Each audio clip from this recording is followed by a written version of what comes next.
कधी विचार केलाय की एक चूक सुधारायला 52 वर्ष लागावीत? आज आपण अशाच एका व्यक्तीच्या अनुभवातून काहीतरी महत्वाचं शिकणार आहोत. हा एक असा संदेश आहे जो कदाचित आपल्या जगण्याकडे बघण्याचा दृष्टिकोनच बदलून टाकेल. चला तर मग सुरुवात करूया. म्हातारपणाबद्दल आपल्याला जे काही माहिती आहे ना, ते सगळं पूर्णपणे चुकीचं आहे. आता हे वाक्य ऐकून थोडं धाडसी वाटतंय नाही का? पण हे विधान कोणी केलंय माहितीये? एका 73 वर्षांच्या व्यक्तीने. आणि त्यांच्या अनुभवातून आपल्याला आपल्याच आयुष्याबद्दलच्या अनेक समजुतींवर पुन्हा एकदा विचार करायला भाग पाडलं जातंय. 52 हा एक साधा आकडा नाहीये. हा या संपूर्ण कथेचा केंद्रबिंदू आहे. विचार करा, 52 वर्ष म्हणजे अर्ध्याहून जास्त आयुष्य. पण खरा प्रश्न हा आहे की ही 52 वर्ष खरोखर जगण्यात गेली होती की फक्त ऑटो पायलट मोडवर नुसतीच ढकलली गेली होती? तर मग हे सगळं सुरू कुठून होतं? खोटेपणावर आधारलेल्या आयुष्यापासून. आपण सगळेच कधी ना कधी, कधीतरी करेन किंवा एक दिवस येईल या विचारात अडकतो.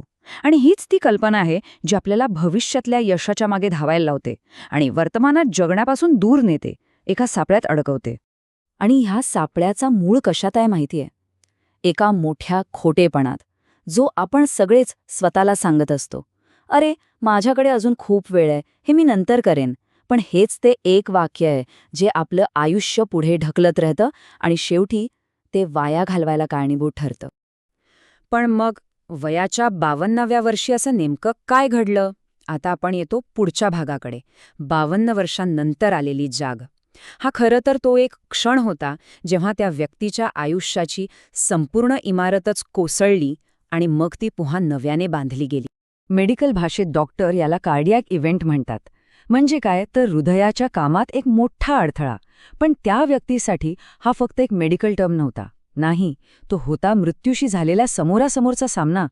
आणि हॉस्पिटलच्या त्या बेडवर पडून असताना त्यांना एक भयावह सत्य जाणवलं. ते म्हणतात, मी माझं अख्खं आयुष्य ऑटो पायलटवर जगत होतो. मी खरं तर जिवंतच नव्हतो.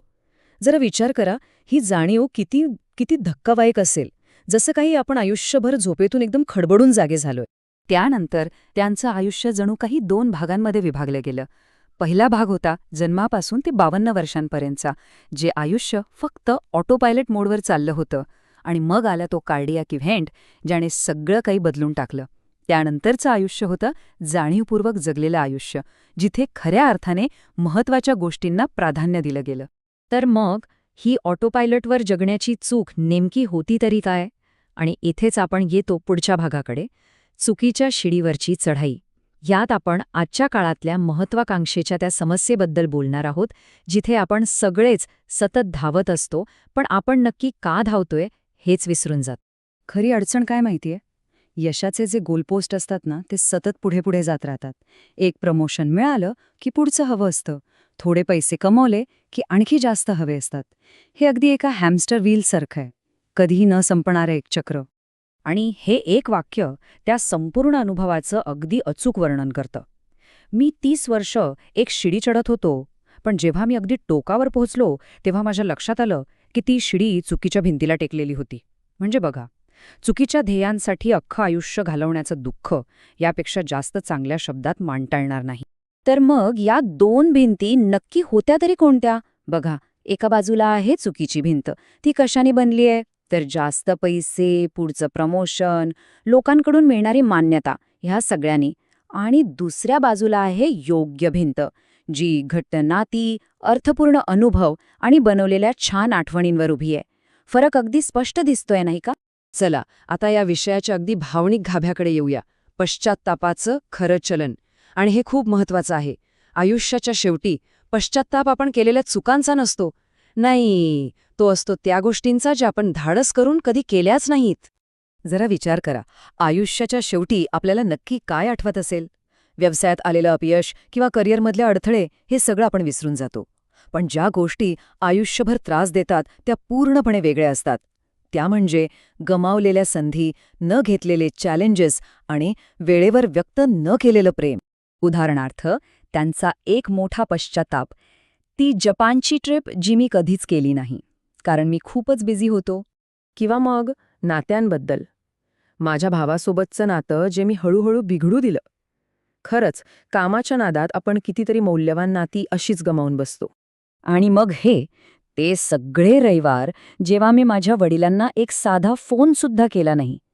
कामाला प्राधान्य दिल्यामुळे गमावलेल्या अशा छोट्या छोट्या क्षणांची किंमत आयुष्यभर चुकवावी लागते आणि ती कधीही भरून काढता येत नाही. ओके, तर मग ह्या सगळ्यावर उपाय काय? या चुकांमधून नक्की काय शिकायला मिळालं? आता येतो पुढचा भाग, आयुष्याची आश्चर्यकारकपणे सोपी सत्य. हा 52 वर्षानंतर सापडलेला एका खऱ्या, समृद्ध जीवनाचा मूलमंत्र आहे. आणि गंमत म्हणजे हा मूलमंत्र फक्त 3 अगदी सोप्या गोष्टींवर आधारित आहे. पहिली, आपल्या आवडत्या लोकांसोबत वेळ घालवणं. दुसरी, असं काम करणं जे आपल्याला मनापासून अर्थपूर्ण वाटतं. आणि तिसरी, वस्तू जमा करण्याऐवजी अनुभव गोळा करणं. विचार करा, आयुष्यभर ज्या उत्तराच्या शोधात ही व्यक्ती होती ते इतकं साधं आणि सोपं होतं. आणि समजा त्यांना त्यांच्या 30 वर्षांच्या तरुणपणाला सल्ला द्यायची संधी मिळाली, तर ते काय म्हणाले असते? कदाचित असंच काहीतरी, ऐक, आपला आनंद कधीतरीसाठी पुढे ढकलू नकोस. आपल्या आईवडिलांना जास्त वेळा फोन करत जा. ज्या ट्रिप्सची स्वप्न बघतोस ना, त्या आत्ताच करायला सुरुवात कर. आणि सगळ्यात महत्त्वाचं, थांबू नकोस, आत्ताच्या आत्ता सुरुवात कर. आणि आता आपण येतो शेवटच्या आणि सगळ्यात महत्त्वाच्या भागाकडे. आपला कधीतरी हाच आज आहे. ही फक्त एक कथा नाहीये, तर हे एक थेट आवाहन आहे. या शिकवणीला आपल्या आयुष्यात लगेचच्या लगेच लागू करण्यासाठी. आता प्रत्येकाने स्वतःला एक प्रामाणिक प्रश्न विचारायला हवा. जर उद्या आपला शेवटचा दिवस असेल तर आपण आत्तापर्यंत जे आयुष्य जगलोय त्यावर समाधानी असू का? हा प्रश्न साधा वाटत असला तरी तो सोपा नाहीये, कारण याचं उत्तरच आपले प्राधान्यक्रम ठरवतं. आणि याच विचारासोबत आपण या विश्लेषणाच्या शेवटाकडे आलो आहोत. लक्षात ठेवा, योग्य वेळ कधीच येणार नाही. तो कधीतरी येणारा दिवस म्हणजेच आज आहे, तो नेहमीच आजच होता. हा एक साधा संदेश नाही, हा आपल्याला विचार करायला भाग पाडतो की आपण आपला वेळ नक्की कसा वापरतोय आणि खऱ्या अर्थाने जगणं कधी सुरू करणार आहोत.